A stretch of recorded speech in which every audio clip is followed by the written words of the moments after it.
Moonland জঙ্গলে বেশ সুন্দর সকাল ছিল, আর সকাল সকাল সব পশুরা পুকুরে জল খেতে এসেছিল। বাহ, কত ঠান্ডা আর মিষ্টি জল হয়ে গেছে আমাদের পুকুরের। সত্যিতে সেই পুরীর জন্য মন থেকে আশীর্বাদ বের হচ্ছে যে আমাদের এই পুকুরটাকে জলে ভরে দিল। হ্যাঁ, সত্যিতে নীলপরীর সাহায্য আমরা সারা জীবনে শোধ করতে পারবো না। তখনই কালু কাক সেখানে আসে আর সবাইকে জ্যান্ত দেখে অবাক হয়ে যায়। আরে, এই পুকুরটা জলে ভরলো কি করে? এইটা তো গরমে শুকিয়ে গেছিল, তাই তো আমি এখান থেকে চলে গেছিলাম, কিন্তু এটা জলে ভরলো কি করে? তুমি তো আগের থেকেই পালিয়ে যাও, একটু বিপদ আসলো কি না সঙ্গে সঙ্গে পালাবে।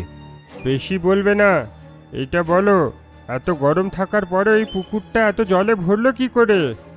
2 মাস আগে যখন আমরা এই শুকনো পুকুরটাকে দেখে চিন্তা করছিলাম, তখন আমি একটা বোতলে বন্দি পরী পাই। আমি তাকে তার থেকে মুক্ত করে দিয়েছিলাম, আর সেই আমাদের এই পুকুরটাকে জলে ভরে দিল। কি বললে তুমি? একটা পরী যে বোতলে বন্ধ ছিল? হ্যাঁ, কেন, কি হলো? না না, কিছু নয়। এটা বলে কাক সেখান থেকে চলে যায় আর উড়ে গিয়ে এক ঝুপড়িতে গিয়ে পৌঁছায়, যেখানে সেই শিকারী ছিল। আরে কালো কাক, বলো কেন এসেছো তুমি? মন্টু শিকারী, তোমার কাছে একটা পরী থাকতো না, সে কোথায়? সে আমার ইচ্ছে পূরণ করছিল না, তাই তাকে বোতলে বন্ধ করে দিয়ে জঙ্গলে গিয়ে আমি পুঁতে দিয়ে আসি। কিছুদিন পরে যখন মাটির থেকে বের করব, সে আমার ইচ্ছে নিশ্চয়ই পূরণ করে দেবে। এমন কিচ্ছু হবে না, তুমি তাকে মাটিতে পুঁতেছিলে, ছোট হরিণ তাকে বের করে নিয়েছে। এইসব কি বলছো? হ্যাঁ, সে সেই পরীকে বোতল থেকে বের করে নিয়েছে, আর সেই পরী জঙ্গলের পুকুরকে জলে ভরে দিয়েছে, আর এখন জঙ্গলের সবাই খুব খুশি। কি? সেই হরিণ আমার পরীকে মুক্ত করে দিয়েছে? দাঁড়া ছোট হরিণ, আমি আসছি। শিকারী খুব রেগেছিল, তাই তখনই জঙ্গলে চলে যায়। ছোট হরিণ রামু হাতি আর শেয়ালের সাথে খেলছিল, আর ওর থেকে কিছু দূরে এক গাছের ওপর শিকারী ঘাত লাগিয়ে বসেছিল। চলো ছোট হরিণ, এখন তোমরা লুকাবে আর আমি খুঁজবো। এটা বলে রামু হাতির চোখ বন্ধ করে আর গোনা শুরু করে। ছোট হরিণ দুর্ভাগ্যবশত সেই গাছের নিচেই লুকায় যেখানে শিকারী বসেছিল। এসে গেল আমার শিকার। শিকারী তখনই ওর উপর ভারী জাল ফেলে, আর হরিণ তাতেই আটকা পড়ে যায়। আরে আরে, এই জাল কোথা থেকে এসে গেল? ছোট হরিণ! দুজনে তখনই হরিণের দিকে দৌড়ায়, কিন্তু এদিকে শিকারী ছোট হরিণের মাথায় বন্দুক ধরে। তোমাদের মধ্যে থেকে যদি কেউ সামনে আসলো, তাহলে আমি এর উপরে গুলি চালিয়ে দেব। রামু হাতি ওকে গুঁতো মারতে যাবেই, কিন্তু ছোট হরিণের প্রাণ সংশয় দেখে ও থেমে যায়। আর কিছুক্ষণ পর শিকারী ছোট হরিণকে নিয়ে সেই পুকুর পাড়ে গিয়ে বসে। ও এখনো সেই বন্দুক ছোট হরিণের মাথায় ধরেছিল।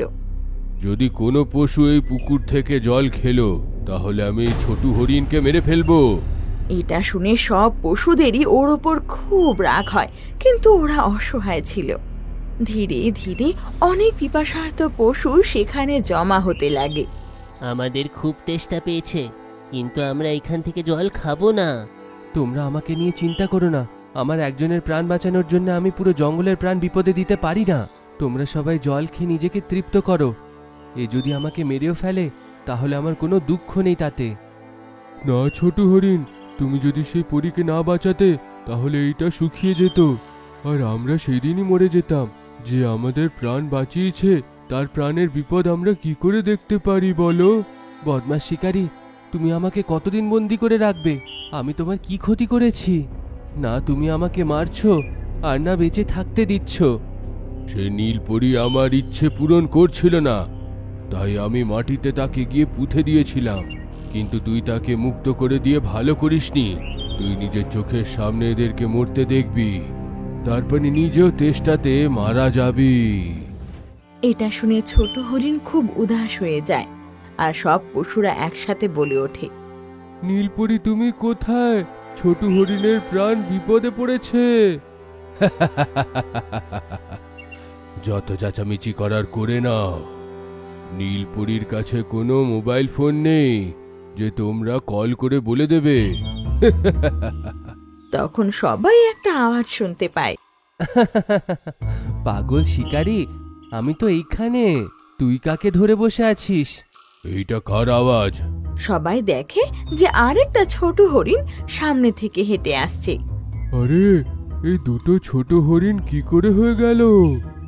দুজন নয়, ছোট হরিণ তো শুধু আমি, সেইটা তো অন্য কেউ। আচ্ছা, তো ঠিক আছে, আমি তোকেই ধরে ফেলি। শিকারী তখন এই ছোট হরিণকে ছেড়ে দেয় আর এগিয়ে গিয়ে অন্য ছোট হরিণের মাথায় বন্দুক ঠেকায়। যদি কেউ একটুও জল খেলো আমি মেরে ফেলবো একে। কত পাগল শিকারি এইটা! এ তো এখন অবধি আমাকে বুঝতেই পারলো না। তখনই সেখানে আরেকটা ছোট হরিণ আসে। ওকেও দেখে সবাই অবাক হয়ে যায়। হ্যাঁ, তৃতীয় ছোট হরিণ।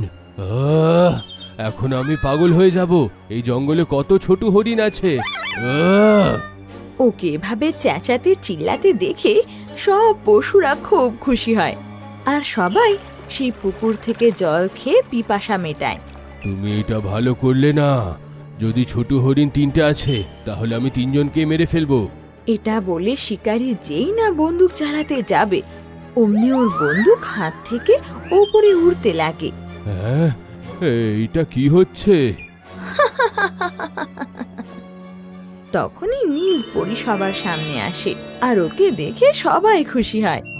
বদমাস শিকারী, তুই যাকে আগে ধরেছিলি সেই ছিল আসল ছোট হরিণ, আর পরের গুলো তো আমার তৈরি করা জাদুর ছলনা। বলতে না বলতে ছোট হরিণ দুটো গায়েব হয়ে যায়। আর এটা দেখে শিকারী নিজের চুল ছিঁড়তে ছিঁড়তে জোরে চেঁচায়। ধ্যাৎ তেরি, তুমি আমাকে বোকা বানালে। কি বললে তুমি? প্যাঁচা বানিয়েছি? এটা কিন্তু ভালো আইডিয়া। এটা বলে নীলপরি নিজের ছড়ি ঘোরায় আর চোখের নিমেষে শিকারী প্যাঁচা হয়ে যায়। হ্যাঁ, এ কি হলো? আমি তো প্যাঁচা হয়ে গেলাম। তুই পশুদের খুব জ্বালিয়েছিস, তাই না? এবার তুই সেই পশুদেরই জীবন কাটাবি। দেখ কেমন কষ্ট ওদের। হ্যাঁ, না না, আমি ফেরত আসবো ঠিক হয়ে। এটা বলে ও সেখান থেকে উড়ে যায়। ধন্যবাদ নীলপরি, তুমি যদি ঠিক সময়তে না আসতে তাহলে আমরা সবাই মারা যেতাম। যখনই তোমরা বিপদে পড়বে সবাই মিলে আমাকে ডেকো, আমি নিশ্চয়ই আসবো। বিদায় বন্ধুরা, বিদায় ছোট হরিণ। এটা বলে পরি হাওয়ায় উড়ে যায় আর সব পশুরা হাত তুলে ওকে টাটা করতে লাগে।